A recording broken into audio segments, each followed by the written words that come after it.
Hello friends, welcome to my YouTube channel medicine दोस्त। और आज मैं आपके सामने एक ऐसे टॉपिक पे बात करने जा रहा हूँ जो कि बहुत ही इम्पोर्टेंट है।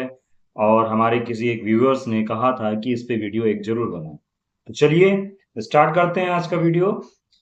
सबसे पहले हम ये समझें कि जो बारिश की वजह से बाढ़ ग्रसित क्षेत्र हैं, वहां पे जो पानी, गंदे पानी जो लग रहे हैं, उसकी वजह से हमें क्या दिक्कतें फेस करनी पड़ रही हैं प्रेजेंट टाइम में, उसी से रिलेटेड ये बीमारी जरूर है। और साथ ही अगर हम कंटामिनेटेड फूड खाते हैं, कंटामिनेटेड फूड का मतलब ये होता है कि अगर प्रदूषित खाना खा रहे हैं या दूषित खाना खा रहे हैं, कोई खाना खा रहे हैं जो कि पुराना हो चुका है, बासी भी हो चुका हो और वो दूषित भी हो चुका हो, तो उसकी वजह से भी ये बीमारी अक्सर देखा गया है लोगों में कि इस प्रकार की दिक्कतें का सामना करना पड़ता है।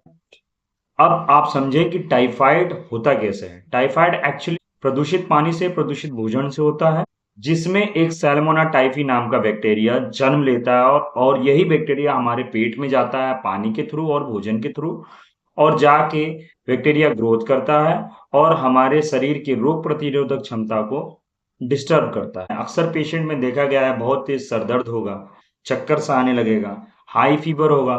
फीवर एक रिपीटेटिव मोशन में आता है, यानी कि सुबह अगर होगा तो शाम को नहीं होगा, शाम को होगा तो सुबह नहीं होगा। फीवर जब होगा तो हाई फीवर होगा, और पेशेंट को साथ ही कब्ज बना रहता है, पेट साफ नहीं रहता है, क्योंकि ये लीवर पे अटैक करता है। सैल्मोनेला टाइफी ये बैक्टीरिया आपके लीवर के फंक्शन को स्लो डाउन कर देता है, जिसकी वजह से आपका लीवर प्रॉपर फंक्शन नहीं कर पाता है और मेटाबॉलिज्म नहीं हो पाता है। मेटाबॉलिज्म ना होने की वजह से आपकी रोग प्रतिरोधक क्षमता जो है वो कम हो जाती है। यानी कि जो हम लोग फूड न्यूट्रिएंट्स वगैरह लेते हैं, जब हमारे शरीर में पूरी अच्छी तरीके से पचेगा नहीं, तो जब पचेगा नहीं तो उसके जो पोषक तत्व है हमारे बॉडी को लगेगा नहीं, ब्लड में सप्लाई नहीं होगा, वाटर में सप्लाई नहीं होगा।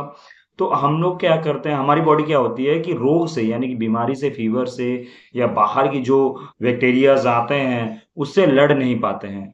तो इसी वजह से हमें जो है कोई ना कोई बीमारी हो जाती है, क्योंकि लीवर कमजोर पड़ जाता है। और चूंकि सैल्मोनेला टाइफी आपके लीवर को कमजोर कर देता है, लीवर के फंक्शन को कम कर देता है और बैक्टीरिया ग्रोथ होता है, और इस वजह से हमें टाइफाइड फीवर हो जाता है।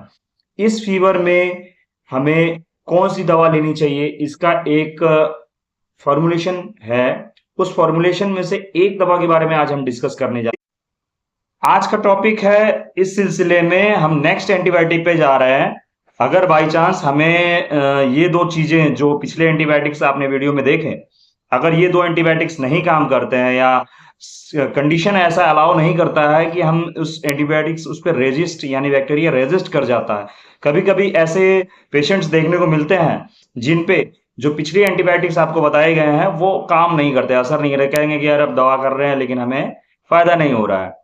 तो ऐसे कंडीशन में पेशेंट्स की कंडीशन को देखा जाता है और उसके बॉडी वेट को देखा जाता है और इन्फेक्शन का क्राइटेरिया देखा जाता है। उसी हिसाब से उसके एंटीबायोटिक्स के डोजेस को कंफर्म किया जाता है कि हाँ, इसको कितने डोज दे रहे हैं और कितने नहीं दे रहे हैं और कौन सी एंटीबायोटिक लगनी है। ठीक उसी तरीके से आज का जो टॉपिक है वो एजिथ्रोमाइसिन पे होने वाला है। जी हाँ, एजिथ्रोमाइसिन यानी कि आज का ब्रांडेड कंपनी का दवा है, एलेम्बिक कंपनी की एक दवा है एजिथ्राल, जिसका एमआरपी 132 रुपए है और इस स्ट्रिप में 5 गोलियां आती हैं।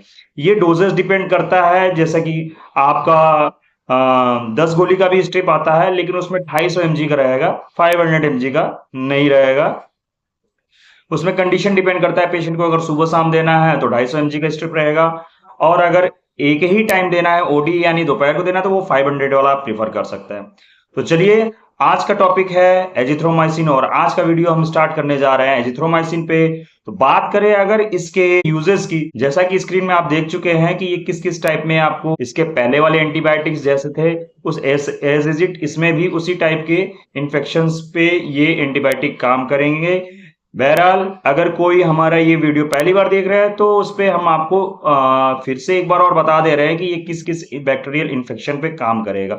जहां तक कि आपको पहले ये चीज हमने आपको पहले भी बता दिया है कि ये एंटीबायोटिक वायरस के लिए नहीं है, वायरल फ्लू के लिए नहीं है, वायरल एंटीबायोटिक नहीं है, ये एक बैक्टीरियल एंटीबायोटिक है, एंटीबैक्टीरियल है यानी कि। ठीक है, तो चलिए बात करें अगर ये इसका यूजेस क्या है, ये किस किस बीमारी में इस्तेमाल किया जा सकता है। तो सबसे पहले आपका आरटीआई यानी कि रेस्पिरेटरी ट्रैक इन्फेक्शन, यानी कि गले के इन्फेक्शन है और गले में खरखराहट है, या लंग्स में आपको इन्फेक्शन है, लंग्स में आपको दिक्कत आ रही है कफ की म्यूकस की वजह से, तो उसमें ये एंटीबायोटिक बहुत अच्छा काम करता है। किसी को स्किन रैशेस हैं यानी कि कहीं पे दाना या खुजली या एलर्जिक रिएक्शन है, उसमें भी ये मेडिसिन बहुत अच्छा काम करता है।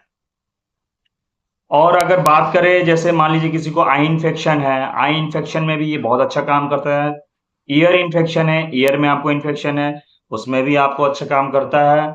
और थोराइड इन्फेक्शन यानी कि गले की खराश वगैरह है, उसमें भी ये एंटीबायोटिक बहुत ही अच्छा काम करता है और बेहतरीन इसका रिस्पॉन्स देखने को मिलता है। आपका यूटीआई हो गया, यूटीआई इन्फेक्शन है, उसमें भी आपको इसका बहुत ही अच्छा यूज करने को देखने को मिलता है।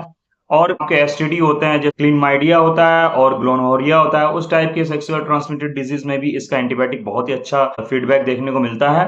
बेसिकली जो आज का वीडियो है वो किस बैक्टीरियल इन्फेक्शन को टारगेटेड करते हुए है, तो आज का जो एंटीबायोटिक है वो बेसिकली हम टाइफाइड फीवर पे हमने फोकस करा है।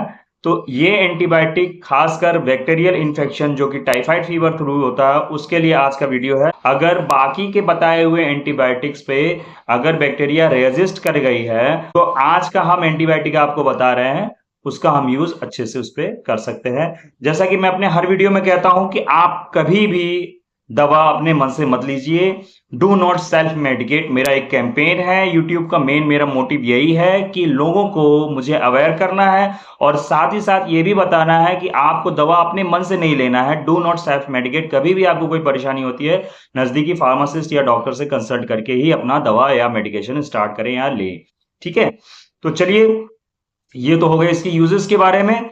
बात करें अगर इसके डोजेस के, तो डोजेस जैसे पेशेंट के कंडीशन होते हैं उस हिसाब से इन्फेक्शन के कंडीशन पे ये डिपेंड करता है कि 250 mg का देना है या 500 mg का देना है। ठीक है, बात करें अगर इसके साइड इफेक्ट की, तो साइड इफेक्ट एक नोजिया, वॉमिटिंग और जनरली थोड़ा डायरिया वगैरह, ये आपको कॉमन साइड इफेक्ट्स देखने को सिम्टम्स मिल सकते हैं। तो अब बात करें अगर इसके मोड ऑफ एक्शन की, तो चलिए स्टार्ट करते हैं। Mode of action of azithromycin. जैसा कि आप समझ रहे हैं कि एजिथ्रोमाइसिन एक मैक्रोलाइड एंटीबायोटिक है, यानी कि प्राइमरली इसका जो मोड ऑफ एक्शन देखें तो इसका मेन काम जो होता है प्रोटीन की सिंथेसिस जो होती है उसको इनहिबिट कर देना, यानी कि उस काम को रोक देना। कैसे होता है? एक्चुअली जब भी बॉडी में एजिथ्रोमाइसिन एंटर करते हैं, हम खाते हैं दवा, तो ये ब्लड में जाके और सेल्स के थ्रू, जो सेल्स के अंदर राइबोसोम्स होते हैं उसके 50s यूनिट पे ये बाइंडिंग करता है, जिसकी वजह से जो प्रोटीन सिंथेसिस हो रही होती है बैक्टीरिया की, उस प्रोटीन सिंथेसिस को होने से रोकती है और उसके कारण उसका जो रेप्लिकेशन है और सेल डिवीज़न है वो नहीं हो पाता है। प्रोटीन सिंथेसिस ब्रेक डाउन होने से जो बैक्टीरिया है वो ग्रोथ नहीं कर पाती है, बढ़ नहीं पाती है और रेप्लिकेट नहीं कर पाती है। और इस तरीके से अल्टीमेटली लास्ट में जो बैक्टीरियल डीएनए होता है वो धीरे धीरे स्प्रेड हो जाता है, मतलब फैलना बंद हो जाता है और अल्टीमेटली किल्ड हो जाता है, डेथ हो जाता है। और इस तरीके से आप समझे कि एजिथ्रोमाइसिन हमारे ब्लड पे यानी हमारी बॉडी पे किस तरीके से काम करता है। आज हमने समझा एजिथ्रोमाइसिन का यूज़ क्या है। जैसा कि आपको एक बार और रिकॉल कर दे रहा हूँ कि आपका थॉराइड इन्फेक्शन, आपका nose infection, ear infection, eye infection, आपका RTI respiratory tract infection, UTI infection, typhoid fever, किसी को एसटीडी है यानी सेक्सुअल ट्रांसमिटेड डिजीज है उसमें भी काम करता है, blood borne infection, brain infection, इसमें भी एजिथ्रोमाइसिन का बहुत ही अच्छा इन्फेक्शन पे इलाज इसका यूज़ करने को देखने को मिला है। यानी कि बैक्टीरियल इन्फेक्शन का एक टॉप लेवल का ये एंटीबायोटिक है और ये बहुत ही अच्छा इसका फीडबैक देखने को मिलता है। ओके, तो यही था आज का वीडियो एजिथ्रोमाइसिन पे। फिर मिलेंगे नेक्स्ट वीक एक नए एंटीबायोटिक के साथ। आज के लिए बस इतना ही। थैंक यू, जय हिंद।